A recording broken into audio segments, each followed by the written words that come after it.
സഹീഹായ ജുമ അല്ല എന്നാണ്. അതുകൊണ്ട് ഏപ്പിക്കാർ പള്ളി ഉണ്ടാക്കുന്നതിനാണ് സഹീഹായ ജുമ നടത്താൻ എന്നാണ് കാന്തപുരം പറയുന്നത്. അതൊന്ന് ആദ്യം കേട്ടോളൂ, ശേഷം ഞാൻ പിന്നെ കേൾപ്പിക്കാം.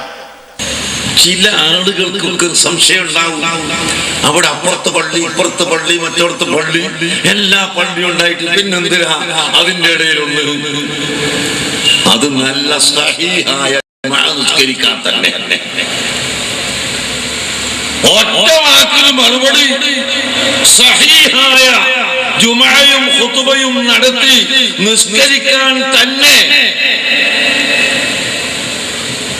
കണ്ടോ? അപ്പൊ കാന്തപുരം എന്താ പറഞ്ഞത്? ഞങ്ങൾ വേറെ പള്ളി ഉണ്ടാക്കുന്നത് പേരോടിനി പറയാൻ പോകുന്ന മാനദണ്ഡം നോക്കിയിട്ടല്ല. പേരോട് ഇവിടേക്കൊപ്പിച്ച് ചില കാര്യം പറഞ്ഞിട്ടുണ്ട്. അതെന്താ? ഞങ്ങളൊരു പള്ളി ഉണ്ടാക്കുമ്പോൾ മറ്റേ പള്ളിയുടെ ദൂരം ഞാൻ നടന്നിങ്ങനെ നോക്കി, അതുപോലെ ആൾക്കാരുടെ ആവശ്യം ഉണ്ടായി, കുറ്റ്യാടിയിലെ എത്തിങ്ങാനക്കാർ ആരാ ആവശ്യപ്പെട്ടത് എന്നൊക്കെ ചോദിക്കണം. ഇപ്പൊ ഇവിടേക്ക് മാത്രമുള്ള മസലെ. അപ്പൊ ഉസ്താദ് അത് പൊളിച്ചു. ഉസ്താദ് പറഞ്ഞു അതൊന്നുമല്ല, ഞങ്ങൾ എന്തിനാ പള്ളി ഉണ്ടാക്കുന്നത്? സഹീഹായ ജുമ നടത്താൻ തന്നെ. വേറുള്ളടത്തൊന്നും ജുമ സഹിയല്ല എന്നർത്ഥം.